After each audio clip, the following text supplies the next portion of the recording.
Hello Manchester family. Welcome back with today's latest updates. Ruben Amorim explains plan for Andre Onana after latest Man United nightmare at Lyon. Ruben Amorim watched on as Andre Onana's errors cost Manchester United in their Europa League clash as the manager was left to digest the goalkeeper's latest blunder. Ruben Amorim insists there is nothing I can say to Andre Onana after his errors saw Manchester United leave Lyon with a draw in their Europa League clash, but underlined his confidence in the goalkeeper. The French side scored their equalizer in the 5th minute of stoppage time to level the game at 2-2. It was a night to forget for the Cameroonian as he struggled to deal with a cross into the box, only palming the ball into his own net as Lyon took the lead. Then, with the visitors looking set to take a lead back to Manchester, he could only push a shot out into the danger zone, which saw Ryan Cherki pounce. Onana has been error-strewn since moving to the club last summer, and this year he's continued to make errors that have led directly to goals. Amorim insists he will not go and sit down with his goalkeeper. Instead, he will remain natural, knowing that there were no words that could help the number one. Instead, he claimed he would choose the best 11 when it came to it with United facing Newcastle this weekend. He said, "We have training, go with Vital, and we deal with that. So I'm really natural that can happen with any player. There's nothing I can say to Andre in this moment that will help him. So the most important thing is to be natural. And then when the time comes, I will choose the best 11 to play. But I'm really confident in Andre." Onana has remained the undisputed number one in Manchester despite some shaky displays that have cost United. He was signed to replace David De Gea when Erik ten Hag was in charge, and Amorim has inherited the ex-Inter Milan goalkeeper. He added, "The best thing is to look at the goals and all the actions that Andre has had in the game and to talk with goalkeeper coaches Jorge Vital and Craig Mawson. This is the best way to help any player to focus on the game, what happened, what we need to improve, and then put the player in again." In the lead-up to the Europa League clash, Onana found himself in a war of words with ex-United star Nemanja Matic. The goalkeeper had said that the Red Devils were a better team than Lyon, only for the Serbian to hit back and label Onana as one of the club's worst shot stoppers. He said, "I respect everyone, but to say that, then you need to get the answer. If you are one of the worst goalkeepers in Man United's history, you need to take care what you are talking." Man United fans tear-gassed by French police as they tried to use toilet in Lyon Stadium. Manchester United traveled to Lyon for the first leg of their Europa League quarterfinal on Thursday, but the game was marred by the heavy-handed tactics of the French police. Manchester United fans were pepper-sprayed by police in Lyon after their side's 2-2 draw in the Europa League. United supporters were kept behind for an hour at Lyon's Groupama Stadium after the final whistle. Several posted footage on social media of the after-effects of the police's decision to spray them. Around 2,800 United fans who made the journey claimed police used pepper spray on them, when some decided to leave their section for away fans and go to the toilet. One supporter who posted footage of the aftermath said fans were being sick because of the effects of the spray, with others describing the heavy-handed tactics of police at the game as unacceptable. A United fan at the game said, "This is completely unacceptable. Time and time again, we are subjected to substandard treatment while away in Europe. It has to end." Today has been nothing short of chaotic, with issues surrounding the shuttles, the wristbands, and now this. United are understood to be looking into the matter, while the Manchester United Supporters Trust has urged fans to send any footage of the tear gassing to them. The group CEO also hit out at the tactics of the police in Lyon. Duncan Drasto tweeted, 90% of the time on Euro aways, if there is aggro, it's with the police rather than local fans. Most countries can do this right, but there are almost always problems with the French police. All too often they create the aggro they are supposed to be preventing. It was a night of frustration for United, with keeper Andre Onana making two massive blunders to throw away a win. The visitors went behind after 25 minutes, when Onana failed to get a strong enough hand to Thiago Almada's wide free kick. Leny Yoro equalized in the final seconds of the first half by reacting quickly to Manuel Ugarte's volley and diverting the ball into the bottom corner. Joshua Zirkzee headed in what he thought was a winner 2 minutes from time. But, with the last play before the final whistle, Onana spilled Georges Mikotad's shot and Ryan Cherki tapped in on the rebound.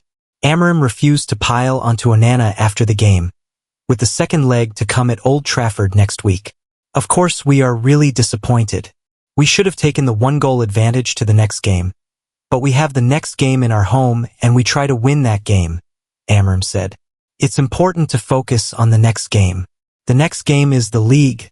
Then we think about the second leg against Lyon.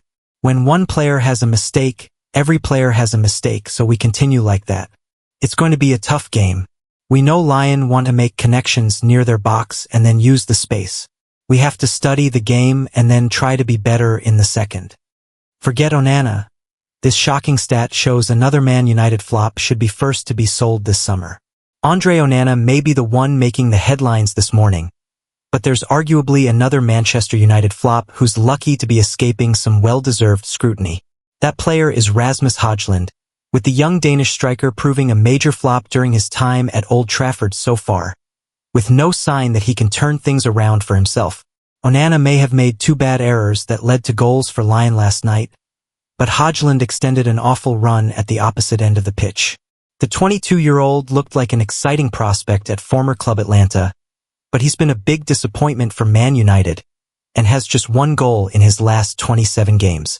Even if Højlund is still young and learning the game, this is far from good enough for someone who costs significant money to bring to Old Trafford. Manchester United surely need a new striker this summer. Højlund looks like a lost cause for United, and it's surely time to offload him and replace him in the upcoming summer transfer window. One imagines there'll be clubs out there who might be willing to take a punt on the young striker, as we've seen others struggle at MUFC before being able to revive their careers elsewhere. That should give United the opportunity to raise some funds to add to their transfer budget, which could then be spent on a more proven top-class centre-forward. Joshua Zirkzee is showing some signs of improvement as the season goes on, but Ruben Amorim will surely want more options up front next season. It will be interesting to see how this all pans out, and it could be intriguing to see how Højlund's career goes from here. We've already seen Marcus Rashford and Antony improve a lot since leaving on loan in January, so perhaps Højlund can enjoy a similar revival. Man United and INEOS now make contact to sign £34 million PL star to replace Onana. Manchester United have made their first move to sign a Premier League goalkeeper to replace Andre Onana. Man United ready to sell Onana amid interest from Saudi Arabia. The Red Devils' preparations for their Europa League quarter-final first leg 2-2 against Lyon were disrupted by Nemanja Matic's comments on Onana. The former United midfielder hit back at Onana's claims on Man United being better than Lyon, saying, "You know, I respect everyone, but to say that then you need to give the answer. If you are one of the worst goalkeepers in Man United's history, you need to take care what you're talking about. If it was Edwin van der Sar, Peter Schmeichel, or David De Gea saying that, then I would question myself. But you need to have cover to say something like that." In the 2-2 draw, Onana had an evening to forget, making a late error in stoppage time to allow the League One side to level things up ahead of the second leg at Old Trafford. Onana did hit back at Matic, though, highlighting the fact he's won trophies in Manchester, unlike the midfielder. "I would never be disrespectful to another club. We know that tomorrow will be a difficult game against a strong opponent. We focus on preparing a performance to make our fans proud. At least I've lifted trophies with the greatest club in the world. Some can't say the same." However, INEOS appear to be preparing for life without Onana at Old Trafford. Reports have claimed that Man United are set to sell Onana, who has interest from Saudi Arabia and is unsettled in England. The club will therefore need a replacement ahead of Ruben Amorim's first full season in charge, and they have made a move for one specific target. Man United make contact to sign Brighton goalkeeper Bart Verbruggen. According to reports in Italy relayed by Sport Witness, Man United have now made an approach to sign Brighton and Hove Albion goalkeeper Bart Verbruggen. AC Milan are also keen on Verbruggen to potentially replace Mike Maignan, but it is the Red Devils who have made contact. Verbruggen cost Brighton €20 million, and it is claimed that the Seagulls would likely want double, which would be €40 million, £34 million. A Netherlands international, Verbruggen moved to England in 2023 from Anderlecht and has seen his transfer-market valuation rocket from €10 million to a career-high €25 million. The 22-year-old has made 60 appearances and has kept 15 clean sheets, coming in for praise from Brighton boss Fabian Herzler earlier this season, who said, "I really enjoy working with him because he is an unbelievable character. For his age, he is very mature and he sees things very professionally. That is why he is a role model for everything. I think he can play a big part in the future of the club." By the looks of things, a move north to Manchester or to Italy with AC Milan could be one to keep an eye on for Verbruggen.